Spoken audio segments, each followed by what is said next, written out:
again, everybody. Carolyn Cummings with News4u TV. And as not to disappoint, we've got another fabulous show for you this week. Charles sits down with the cast and crew of the hilarious play Waiting for Godot. We eat ourselves silly on Franklin Street, and then it's off for a sit down at the Victory Theater with the singing policeman Daniel Rodriguez. But first, let's head out to the West Side with the Freak and the sights and sounds of the West Side Nightclub Fall Festival. Hey everybody, there's a big street party going on, and you know the Freak's gotta be here. Hey, I got fans. It's kind of like a modern day bacchanalia, minus the ale, of course, but all the funnel cake you can possibly dream of eating. The only two big problems as I see it down here are trying to decide what to eat and trying to find lost family members. Hey, one brat with kraut, please. Brat with kraut.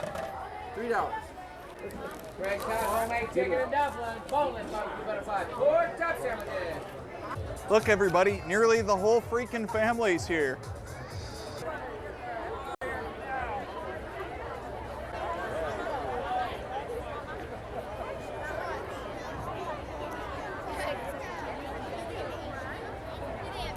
All right, so here's the deal, everybody. This is the 82nd West Side Nightclub Fall Festival. Been doing this since 1921 when Woodrow Wilson was in office.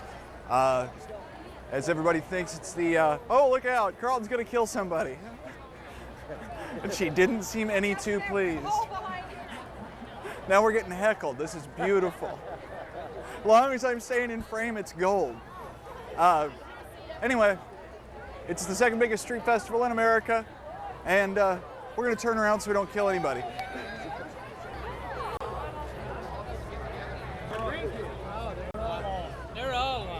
The Midway, my absolute favorite part of any fair or carnival. Now here's the deal. I'm just wondering what it is in my psyche that feels the need to drop 30 bucks on something that cost these guys 38 cents. Ah, well, let's go do it anyway.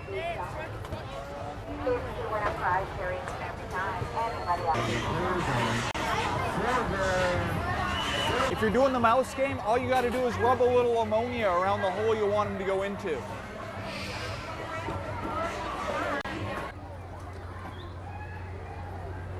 All right, the rides are all cool and good, but where the hell's the Aussie music?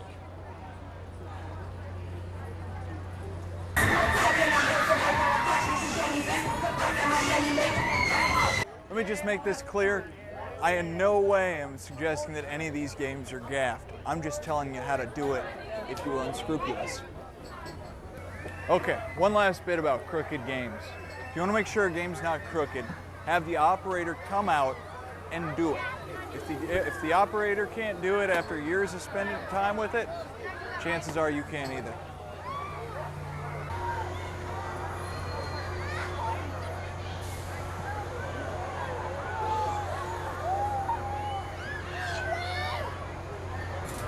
All right, here's my theory on ride riding too, as long as I'm espousing wisdom. I'll ride any sort of major roller coaster in the world. That doesn't scare me. But these spinny hurly things just don't agree with me at all. Actually, I believe the correct scientific term for these things is twirl and hurl.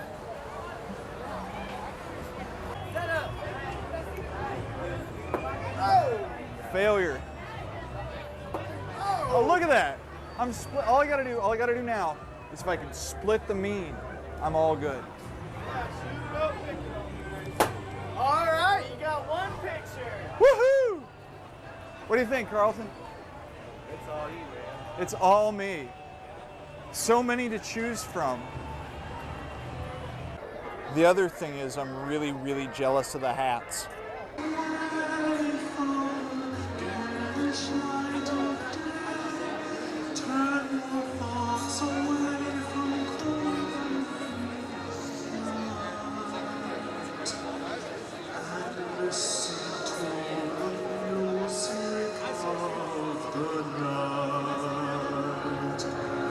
Well, everybody, I think it's night time. So this is the Freak and one of his little freaklings saying, bye-bye, bye-bye, Bye-bye. Right over there, look at Carlton. Bye-bye. Oh.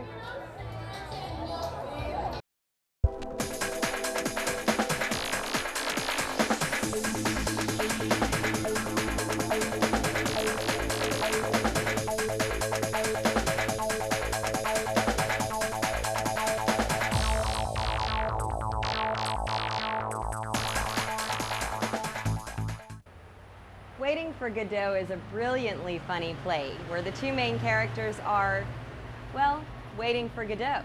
The only problem? They don't know who Godot is. So Charles decided to move on in and try and help him out as he sat down with the director. Enjoy. Hi guys, this is Charles from News4u TV, and I'm sitting here with the director of theater at the University of Southern Indiana, Elliot Wasserman, who also happens to be the director for the play on which set we are. If that's not correct English, I will edit that out later. Or not. Elliot Wasserman, how are you? I'm great.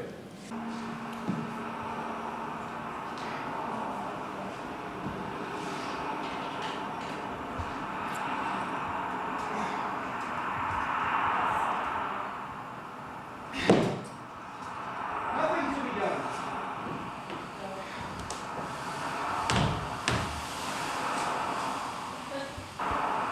I'm beginning to come around to that opinion. All my life, I've tried to put it from me, saying, Vladimir, be reasonable.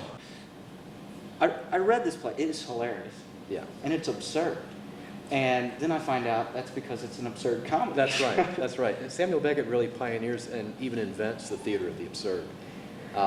He starts writing this play in the late 40s. It premieres in 1953, and basically it invents a whole new style, a whole new genre of theater, and it became known as theater of the absurd, based upon a major critical study of this play and some other plays that were grouped together by a critic named Martin Esslin.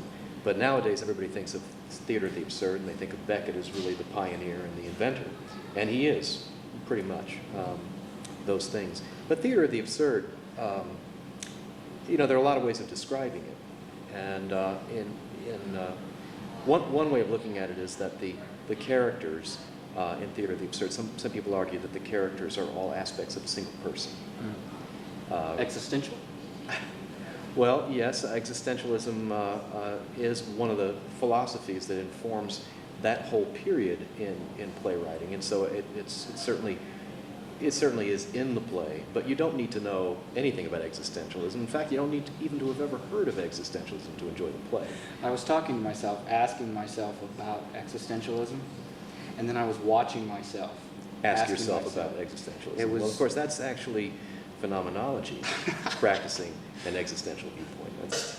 We were respectable in those days. Now it's too late. They won't even let us up. What are you doing? Taking off my boot. Did that never happen to you? Boots must be taken off every day. I'm tired of telling you that. Why don't you listen to me? Help me. It hurts? Hurts? He wants to know if it hurts. No one ever suffers but you. I don't count. I'd like to hear what you'd have to say if you had what I have. Funny. What are people going to see when they come out? Beckett loved, he loved the classic clowns, and I don't think there's any question that when he writes Waiting for Godot, and even though the play has some major themes to it, I think Beckett is a lover of Chaplin, he's a lover of Buster Keaton, he's a lover of Laurel and Hardy. There's a lot of Laurel and Hardy in the two main characters, even a little... Godot. What? Did you ever read the Bible? Bible? I must have taken a look at it. Do you remember the Gospels? Oh, I remember the maps of the Holy Land. Oh, colored they were. Oh, very pretty. The Dead Sea was a pale blue. You know, the very look of it made me thirsty. That's where we'll go, I used to say. That's where we'll go on our honeymoon. We'll swim. We'll be happy.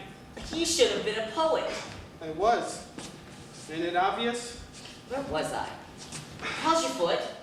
Oh, swelling visibly. Ah, yes, the two thieves. Do you remember the story? When are the show times? Okay. Well, we open on Wednesday, and so what is that, October the 8th? Yes. Right.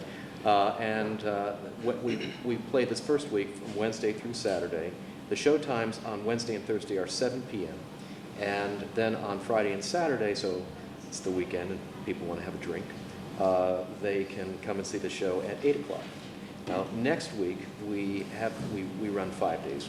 We have the same Wednesday through Saturday times, but we also have a Sunday matinee. And so that would be Wednesday the 15th through Sunday the 19th. And that Sunday is 2 p.m.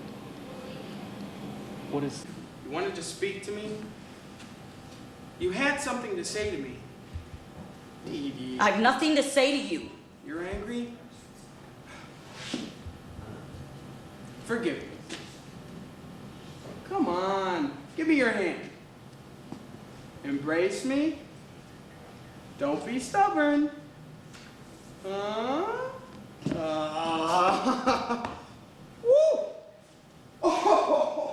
Oh, you stink of garlic. Come out, see Waiting for Godot, Millette Theater, USI, and celebrate the 50th anniversary with all of us. This is Elliot Wasserman. I'm Charles Schaefer. This is News4u TV.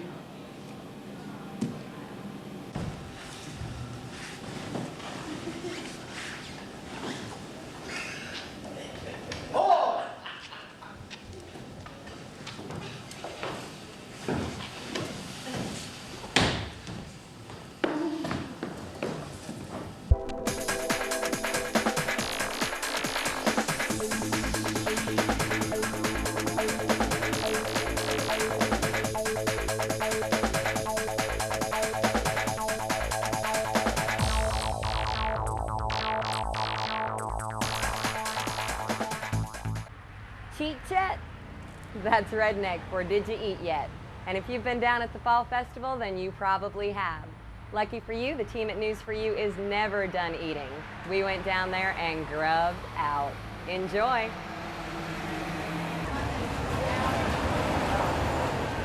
Yes, sir.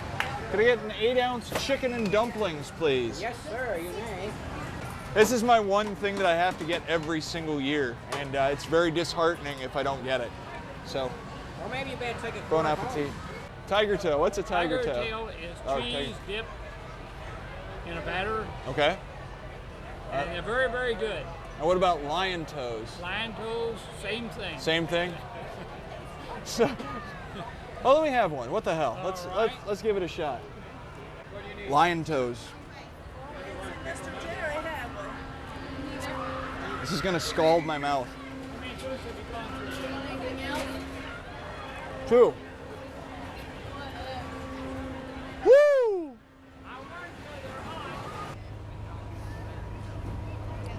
Corn dog? Pronto Pop? All right, I know you're thinking they're the same thing, but there is a basic little difference. You see, the corn dog has to be dipped in cornmeal, hence the corn dog. The Pronto Pup, on the other hand, can be dipped in just about anything, usually pancake batter though. The best chocolate-covered cheesecake on the walkway. If you can say that 3 times real fast, you win the tongue twister. How Say about chocolate covered cheese. See, you can't say it. chocolate-covered cheesecake, chocolate-covered cheesecake, chocolate-covered cheesecake? He did it. Aha. Here. This is your prize. Look at that. I got some non-dairy creamer. Could I get some fudge from you too? Sure, how many? Just one. Chocolate or peanut butter? Peanut butter. Peanut butter, 50 cents. 50 cents. 50 cent, no, it's 50 cent. 50 cent. 50 cent. This is Southern Indiana after all. Yeah, you gotta say it as a Southern Indiana. That's right, 50 cent. 50 That's cent. Like what's that rap singer's name? Yeah, I believe it's 50 cent as well. All right, so is your fudge good too? Am I gonna be impressed by this? I haven't eaten any, but somebody had some. We had some. I gave them one piece, little bite, and I ate the Take a rest. bite and let us know. Excellent. I'm gonna try it. Chocolate covered cheesecake. That's the stuff. Okay, and it's also not a bad price. 2 pieces for 50 cents. Big pieces. 2 big pieces for 50 cents. What is a donkey ear? That right there is. That is a donkey ear. Now, why is it a donkey ear? Because that was a good name. They already had elephant ears. Elephant ear name was already taken, so So- we had to call it something else. So the elephant ear was taken, the monster ear was taken, so you decided a donkey ear. Donkey ear. Advertising giant tenderloins. Yes, we are. How giant is a giant tenderloin? Not like that. About like that? Show 'em. You got one we can look at? Sure. That giant enough for you? That's a giant tenderloin. That's truth in advertising. Wait a minute. Here. Now. There you go. There's no question where it is. Can I get corn, please? $1.50. Now, is the corn hot? Is it hot? I noticed your disclaimer. And buttery. Hot and buttery. Buttery, buttery. What more do you want out of corn than hot and buttery? You guys want to watch me burn myself on corn?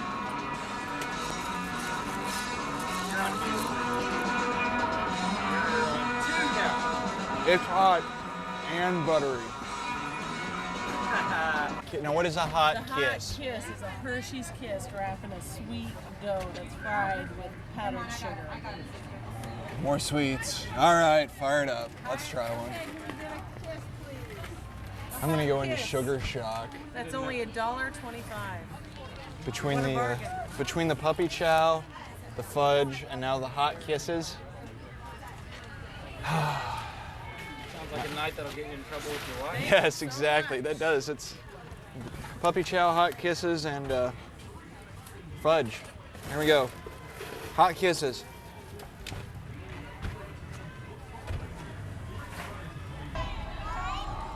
Well, after 2 full meals, a bunch of sweets, and a brain sandwich, I think I'm done for the day. However, I'd suggest next year that somebody do a booth of nothing but antacids. I think it would sell.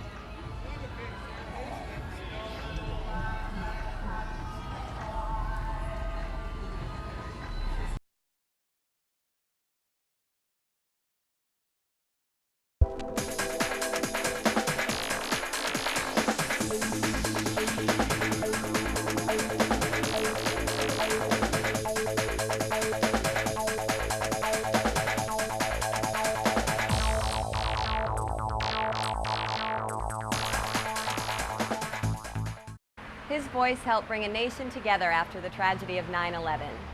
Now he's touring the country sharing his wonderful sound with everyone. We had the honor of sitting down with him at the Victory Theater. He is the singing policeman, Daniel Rodriguez. Enjoy. Hi, my name is Daniel Rodriguez, and I'm a sometimes police officer, and most of the time I'm a singer. Gentlemen, please welcome Daniel Rodriguez.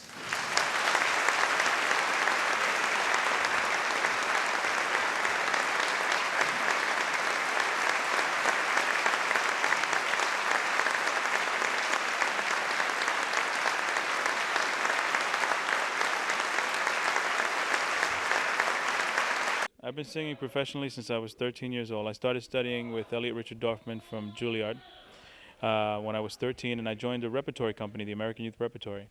And so I did my first vocal recital at Carnegie Recital Hall when I was 17, and then again when I was 18. And then people say, well, why did you become a cop? Well, the reason for that is that I had a little boy when I was 20, and I had to put food on the table. And being that I was in a company all that time, I had learned everything there was to learn about the theater and running productions and doing all that. The one thing I didn't learn was how to audition. So I had all this knowledge and I didn't know how to sell it. This is the moment. This is the time when the momentum and the moment are in rhyme. Give me this moment, this precious time. I'll gather up my past and make some sense at last. You know, my mother, my father allowed me to take lessons and allowed me to go out. And I spent more time with my mentor than I did at home. And Tuesday nights was piano lessons, and Thursday was singing lessons, and Friday was acting lessons, and then Saturday was the actual concert.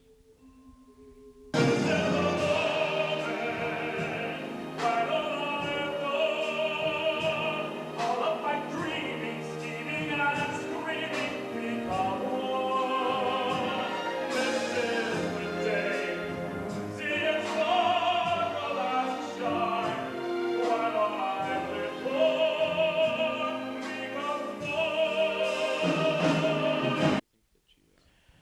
I don't know, because I've never been anything else, you know. I don't know. I know that the people that come to see the shows are wonderful people, and I've traveled all over the United States doing concerts, and now I've been traveling all over the world because I have another a new album that just released in Europe, and everywhere I've gone, I've been treated really, really well, and I've enjoyed the people immensely, and I think the lesson that I've learned is that no matter how different we seem on the outside, inside we're all very much the same. Whether we're here or whether we're in Europe or whether we're in Asia, you know, there's still a basic, a fundamental belief and a fundamental feeling of I guess maybe it's just a positive feeling, and I've gotten that everywhere I've gone.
Once again, I'm Carolyn Cummings, and this is News4u TV.